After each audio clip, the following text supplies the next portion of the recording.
자, 지금 이제 4개 브레인스토밍하고 라이팅을 다 했습니다. 그죠? 자, 1조는 지금 하는 게 왜 품목을 안 적어놨어? 귀뚜라미입니다. 왕귀뚜라미죠. 그죠? 그냥 귀뚜라미가 아니고 왕귀뚜라미. 장소는 용인, 경기도 용인이지. 예. 권총 테마파크? 네. 너가 테마파크를 만든단 말이지. 거기 있어서 거기 들어가. 테마파크 안에 저희가 들어가요. 들어가려고 테마파크 안에 들어간다고? 네. 그거 받아준대?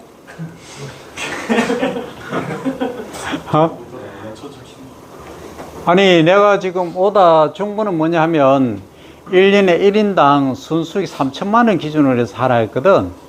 그럼 용인 테마파크에 혼자 들어간단 말이야? 3명이 들어간단 말이야? 귀뚜라미 존을 만들어야 들어가요. 아, 존 받으러. 아니 조원이 아니라 존. 아, 존. 하나의 섹터를 네. 받겠다 이거지. 그러면 분양하듯이 거기 이제 섹터가 정해져 있다 이거지. 오케이. 그 다음에 활동은 외부 회사 사이트 이용 및 SNS 홍보, 판매 유통을 SNS라든지 회사 사이트를 활용하는 방법을 한다. 예. 그럼 사육은 거기 안에 다 건물이 지어져 있는 거야? 그쵸. 확실한 거야? 그쵸. 확실하다 했어. 이 촬영 다 되고 있으니까 나중에 안 하시랍니다. 확실하지? 그 내부는 체험존이 있고 소리관 울림길, 여기 울림길은 야간 개장한다고? 예. 지금 여기 다 돼 있다 이 말이지. 아니요. 저희가 만든 거. 들어가서 만든다고. 들어가서 만든다고. 예. 그러면 그 존만 하나 받아 가지고 예. 여러분들이 요 세 개를 운영하겠다 이거네. 그쵸. 그럼 면적 안 나와 있지. 면적은 아니고. 존이 어느 정도 되는지, 그리고 여기에 투입되는 비용은 어느 정도인지, 그죠? 왕귀뚜라미를 활용을 해서 요렇게 하겠는데 구체적인 안이 하나도 없지, 그죠? 여기까지만 해도 큰 거야. 근데 나중에 보면 디테일의 악마가 있다고, 상세하게 들어가 보면 이게 완전히 뒤집힐 수가 있어. 하다 보면 뭐야 이게, 군대에서 소대장이 길을 가다가 보니까 이 길이 아닌가 비요 하고 완전히 다시 돌아가야 될 수도 있어요. 그래서 디테일을 하기 전에 전체적인 싹 그림을 크게 한번 그려보는 거예요. 그려보고 나중에 디테일까지 갈 수 있도록 식용 및 자재 이용을 한다 했는데, 지금은 애완정서 쪽이죠, 그죠? 우리가 하는 부분이 지금 그런 거예요. 근데 여러분들이 여기까지 가겠다 하면 돼. 그죠? 자, 그러면 식용 및 자재 이용을 하는데, 특제는 양념과 함께 현장 온라인 판매. 이건 뭐 하는 건데, 양념은? 말 그대로 이제 귀뚜라미 자체만 먹는다기보다는 이제 양념으로 이제 좀 거부감도 좀 덜하게 만들고 이제 맛도 좀 있게 만들고. 그러면 뭐 술 안주라든지 안주용, 뭐 그런 식으로 한다 이 말이지. 근데 양념이라니까 조금 너무 줄여나니까. 오케이, 좋았어. 양념을 이렇게 곁들여서 맛있게 해서 한다 이 말이지. 네, 이제 보통 튀겨서 먹으니까 튀긴 다음에 그냥 감자튀김처럼 소스 뿌려가지고 그냥 흔들면은 그냥 다잘 섞여. 튀겨서 한다든지 소스 뿌린다든지. 오케이. 그 다음 축사는 개인 애완동물이 사료로 이용해서 소매를 하는데, 이게 무슨 말인데? 말 그대로입니다. 이제 저희가 아무래도 이 귀뚜라미를 사육할 테니까 좀 만들어지지 않겠습니까? 아, 너가 축사를 만든다고? 아니, 저희가 하는 건 아니고 축사에 판매를 안 하시고. 아, 축사에. 그 위에 도매를 적어놨지 않습니까? 아, 위에는 도매고. 닭 사료로도 잘 팔리더라고요. 아, 요 왕귀뚜라미를 이제 축산하는 분들한테 양계라든지 이런 거, 그 조리 쪽에 많이 하거든. 그런데 소매용으로 판매한다 이 말이지. 거기까지 됐어. 그러면 어떻게 하면 3천만 원에 순수익을 올릴까? 혼자 할까? 둘이 할까? 아니면 3명이 할까? 여러 명 할까? 이 조언이 들어가는 거는 누가 대표로 해서 어떻게 들어갈 거냐? 그럼 뭐 들어가는데 비용이, 이용료, 면적, 이거 구하기 바랍니다. 자, 1조는 왕귀뚜라미로 가지고 잘 했어요. 첫 시간에 이 정도면은 잘한 거다 평가를 합니다. 자, 그 다음 2조 갑니다. 2조는 이제 호랑나비를 가지고 이거는 융복합이다, 그죠? 예. 진달래 피어 있고 국화는 가을인데 가을에 호랑나비 있나? 네, 가을에도. 오케이, 좋았어. 키워가지고 내보니까. 그럼 귤나무는? 귤나무랑 탱자나무는 그 산란할 때 이용하려고 같이. 잠깐만, 뭐 할 때 이용한다고? 산란. 산란할 때. 네. 그 찾아보니까 호랑나비가 산란할 때는 귤나무나 탱자나무 아니면 다른 나무가 있는데 저거는 또 1차 가공으로 판매할 수 있고 2차도 판매할 수 있어가지고 같이 판매하려고 넣어놨습니다. 그러면 좋았어. 면적은 1,500평에 통영 도산면 사계마을 너희 집이야? 예. 오, 멋진데 1,500평이 있어? 예. 오, 부자네. 좋았어. 그럼 여기 1,500평에 지금 뭐 진달래는 심을 거요? 저는 그거는 이제 마을 경관농업처럼 하려고 해가지고 어르신들을 설득해가지고 경관농업 직불금 받게 하셔가지고 다른 그 어르신들 땅에다가 심고 저는 1,500평에다가 이제 애벌레들 키우는 그 동을 만들 겁니다. 이야, 니 지금 6차 산업까지 가 있는데 그 정도면 경관농업 직불금까지 얘기를 했어. 이건 아주 레벨이 수준이 아주 높은 수준이라 나중에는 마칠 때쯤 되면 왜 될지 모르겠지만 지금 볼 때는 6차 산업까지 지금 얘기를 하고 있어요. 그러니까 주위에 이제 그 안 쓰는 땅, 그죠? 할아버지, 할머니들 농사 안 짓는 땅을 활용해도 되고 또 농사 짓기 힘든데 이 코스모스를 심는다든지 진달래를 심는다든지 해서 이렇게 조성을 하면 되는 거예요. 그 경관을 유지하는 데 대한 직불금을 받을 수가 있어요. 그걸 하겠다 이 말이지. 예. 그 귤은 여기서 되나? 통영은 되나? 귤이랑 탱자나무는 그 애벌레 키우는 동을 저가 1,500평에 애벌레 키우는 동을 만들 겁니다. 그래가지고 안쪽에서 키우면서 이용을 하는 거죠. 비닐하우스를 한다 이 말이지. 예. 그 안에. 예. 그 애벌레가 밖에서 키우면 또 이제 기생벌이나 그런 것들에 이용해가지고 죽음이 많이 생기니까 그런 걸 또 차단할 수 있고 안에서 키우면서. 그러면 요거 비용 계산해 봐야 돼. 예. 하우스를 연동을 할 건지 아니면 둥글게 그 몽골 가면은 그 뭐라 그러지? 게르 예. 만들듯이 할 건지 어떤 형태로 할 것인지 비용이 얼마인지까지 네, 알겠습니다. 중점적으로 해야 돼. 예.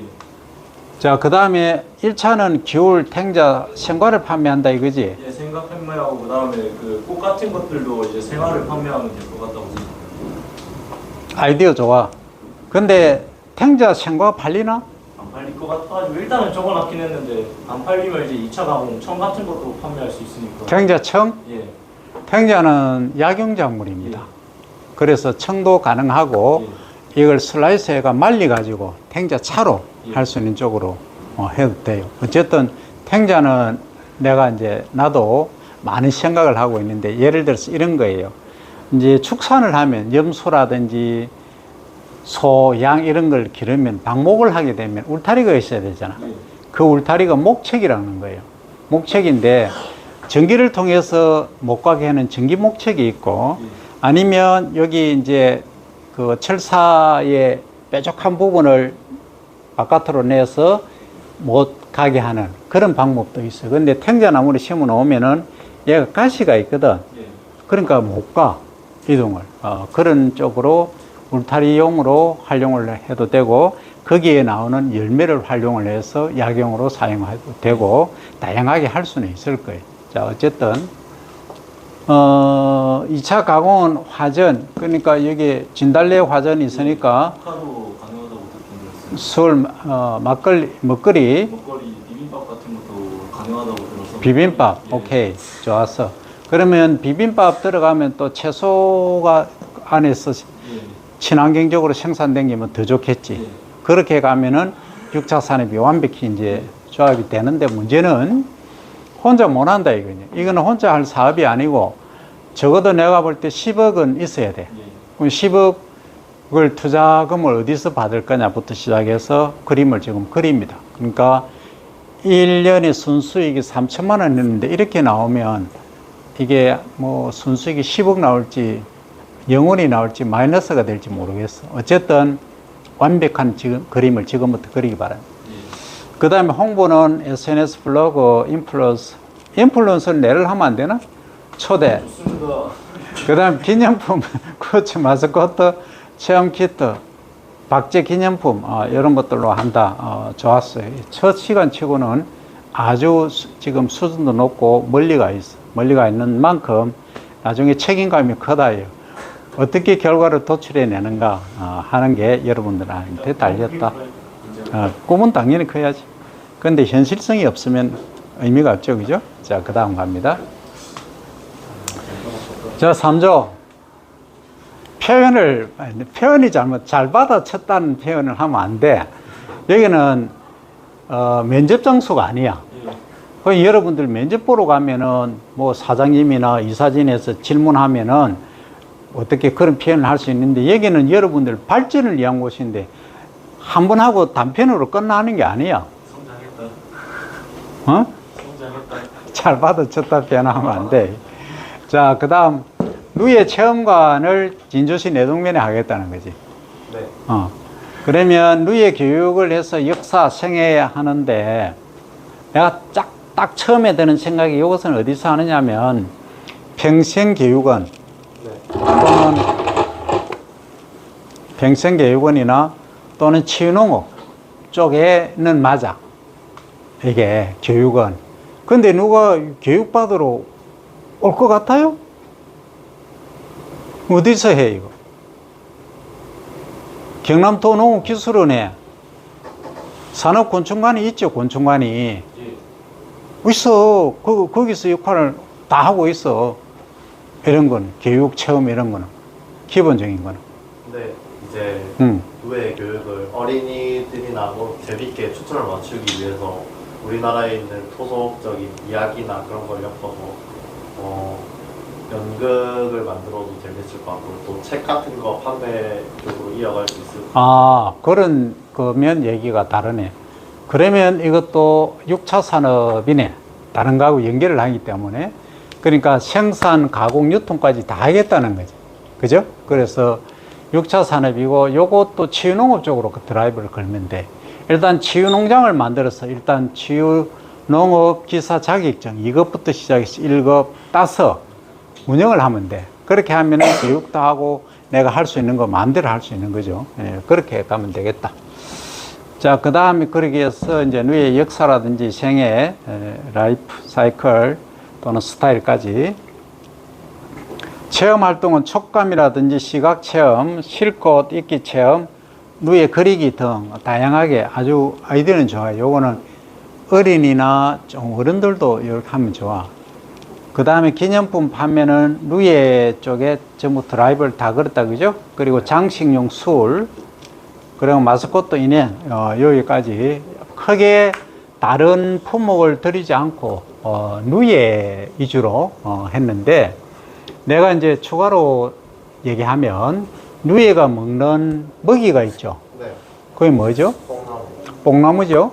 그럼 뽕나무를 재배하는 게 기본적으로 들어가 있는 게 좋겠지. 네, 그럼 뽕나무를 재배하면은 또 뭐가 달리지? 네. 어디가 달리죠? 그러면 애들이, 어린이들이 와서 막 이렇게 뛰놀고 또 체험하고 하다가 야, 어디 따먹어 하면 어떻겠어? 좋아하겠지? 네. 그럼 어디는 또 시즌이 있어. 언제? 딱 6월달 한 시즌이야. 그죠? 그럼 애들이 방학하는 건 언제 해요? 7월달에 하지. 그때는 어디가 없어. 나무에는. 그죠?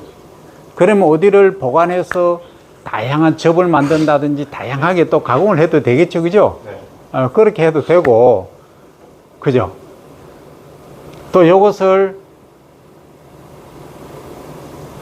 그때 시험 치나? 6월 달에. 요즘 초등학생들 시험 치나? 시험 기간이면 애들이 오기 힘들어. 근데 내가 보니까 6월 달에도 체험을 많이 하더라고. 어쨌든 그런 식으로. 그러면 뽕나무 품종을 뭘로 할 거냐?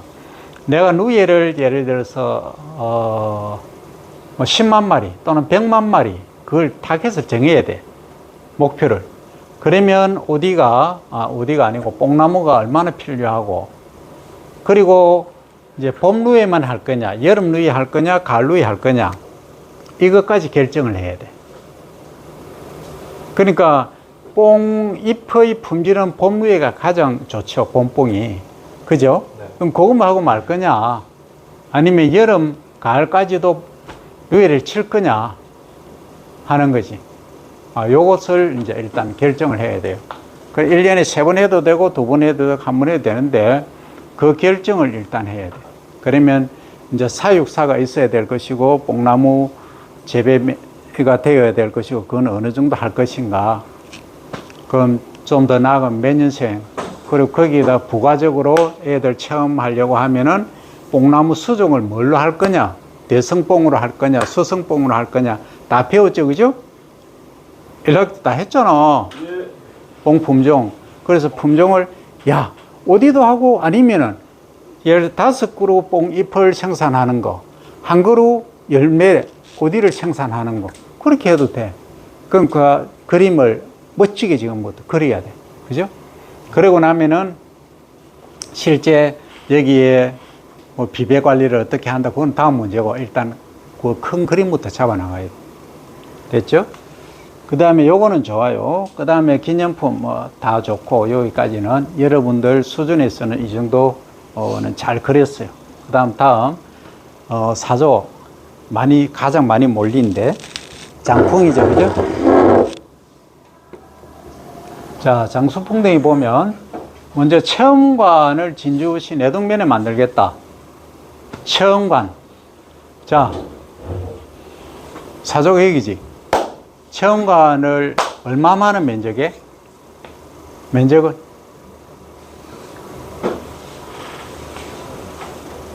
안 정했지. 그러면 이제 순수익을 3천만 원으로 얘기를 했지만 5천 1억으로 해도 돼요. 그러면 내가 그 자금을 어디서 받을 거냐? 마련할 거냐? 그게 가장 관건이 되겠지. 그냥 오픈된 필드에서 할 수도 있어. 왜? 그러니까 장수풍뎅이 뭐 주로 어느 나무에서 살아요? 참나무에서 살죠. 그러니까 참나무가 많이 있는 중심으로 해서 그냥 오픈된 데서 해도 돼. 그러니까 숲 해설까지 곁들였어. 그러면 장수풍뎅이가 별로 구경하기가 힘들잖아. 그 애들이 야, 날 잡아봐라 하듯이 장수풍뎅이 구경도 하기 싫은 어려운데 그런데 해갖고는 되질 않잖아. 그럼 내가 일정 장수풍뎅이를 사육을 해야 된다는 거지. 적어도 뭐 500마리, 1000마리 정도는. 그러면 체험한다 하면은 그 주변에 풀어놓는다든지 뭔가가 해 애들이 재미가 있겠죠, 그죠? 그거는 가장 돈을 적게 들여서 우리 살림을 활용해서 하는 방법이고, 지금 그렇게 할 건지 아니면 사육사를 짓고 관람사를 지어서 할 건지 그걸 결정을 해야 돼. 그리고 내방객 수는 얼마고 주로 그 내방객들을 어디서 초대할 건지, 초등학생 대상인지 성인 대상인지, 그죠? 초등학생인지 유치원생인지 그런 것까지 결정이 디테일하게 들어가야 됩니다. 그래야 정확한 계획서가 나오게 되는 거예요. 그만큼 쉬운 게 아니에요. 여러분들이 기농을 하게 되면은 최대 5억까지 지금 융자를 해주죠, 그죠? 5억까지 해주는데 그 이자가 상당히 낮아요. 1%죠, 그죠? 1%인데 5년 거치 10년 분할상은 보통 그래요. 지금 또 2%가 뭐 있다는 얘기를 하더만 어쨌든 그렇게 해가지고 잘못하면은 망하는 수가 또 있어요. 근데 이제 왜 그러면 5억을 대출을 해주느냐 하면 땅이라든지 이거 물건을 담보로 해서 하는 거예요. 그냥 5억 대출이 아니에요. 토지를 매입을 한다거나 아니면 하여튼 자본이 될 수 있는 걸 있어야 대출을 해줘요. 그걸 구입한다는 조건으로 또는 그것이 있어야 해주는 거예요. 그냥 이렇게 대출을 해주는 거 아니에요. 어쨌든 그렇게 했을 때 이제 내동면에 땅값이 겁나게 비싸죠. 내동면은 비싸요. 기본적으로 우리 그 농장 옆에는 200만 원씩 해요. 200만 원, 300만 원 해요. 그런데 이제 그게 너무 비싸니까 그거 할 이유가 없지. 조금 떨어져도 되잖아. 그죠? 그러면 한 10만 원, 20만 원 하는 데서 내가 논이나 밭이나 약간 임야 낮은데 여기서 할 수도 있는 거죠. 그죠? 그래서 돈을 가장 적게 들이고 할 수 있는 것은 그냥 그 컨테이너 하나 갖다 놓고, 그죠? 갖다 놓고 거기 데스크 동그란 거 있잖아. 플라스틱으로 된 거. 그거 몇 개 놓고 한 20명 정도 앉을 수 있게끔 하고 거기서 설명하고, 자, 여기 참나무 숲에 장수풍뎅이가 많이 있으니까 체험하세요 하고 샘플을 몇 개 갖다 놓고, 그렇게 하는 방법도 있어요. 그게 돈이 가장 적게 들고 여러분들 이 머리만 가지고 체력만 가지고 할 수 있는 거예요. 처음에 시작은 그렇게 해도 돼요. 그런데 말입니다. 해보니까 재미가 있거든, 애들이. 그러니까 사장님, 아저씨, 형아, 이거 내 집에서 키우고 싶은데요? 이러면 어떻게 해? 그때부터 마케팅이 들어가는 거예요. 그지? 그래? 요거 3만 원인데, 2만 원인데, 5만 원인데, 이렇게 가겠지, 그죠? 예, 그래서 거기에 상자를 딱 만드는 거예요. 사육 상자. 그 다음에 안에 밑에 이제 잠자는 자리가 있겠죠, 그죠? 그러니까 참나무 톱밥을 중심으로 해서 만드는 거예요. 그 다음에 성충 같으면 먹이가 있잖아. 그죠? 그것도 우리가 만들 줄 알아야 되고 만드는 거 1학기 때 다 배웠으니까. 그래서 요거까지 이제 마케팅으로 들어가는 거예요. 그러면 한 명이 사면 옆에 친구가 나도 이제 이렇게 가는 거예요. 그죠? 그렇게 하기 위해서는 매력을 느끼도록 해야 돼. 그러면 소위 장수풍뎅이에 대한 설명이 유창해야 되고 멋져야 됩니다. 근데 어린이들이 왔는데 주저주저하고 잘 모르고 뭐 구경해라 이런 식으로 가서는 그게 마케팅이 안 되는 거예요. 그죠? 그래서 공부를 많이 해야 돼요. 그래서 장수풍뎅이는 이런 장점이 있고 너희들 사슴벌레 좋아하니? 그럼 사슴벌레는 이런 장점이 있고 둘을 비교하면 어느 게 좋아? 라든지 다양한 공부를 또 시키면서 그럼 애들이 정서적으로 아까 ADH 같은 그런 거 있죠, 그죠? 그런 경우에는 이 치유로도 정서적으로 아주 좋다, 그죠? 그래서 이제 여러분들 1단계는 일단 요 정도까지 진행을 하면 됩니다. 그래서 여기 보니까 성충으로 성장한 케이지 톱밥 잘 해놨니? 젤리 등과 함께 사육 세트 판매. 그리고 35,000원인데 이거에 세 자리씩 반드시 카마 점을 찍어야 됩니다. 알겠죠? 여기 습관에 돼야 돼. 이 습관 안 되면 보는 사람들이 바로 볼 수 있게끔 지금까지 이제 두 번째 주지만 테스트를 해보니까 여러분들 수준은 가히 낮지는 않다. 어떤 조는 탑 레벨에 가 있는데 결과는 모릅니다. 지금은 이렇게 좀 차이가 있는데 지금 약간 레벨이 낮다고 하는 쪽에서 나중에 이게 역전이 많이 되더라고. 그래서 여러분들이 지금부터 어떻게 하느냐에 따라서 이번 학기에 창업 계획서를 완벽히 개인별로 작성할 수 있을지 없을지가 결정이 날 겁니다.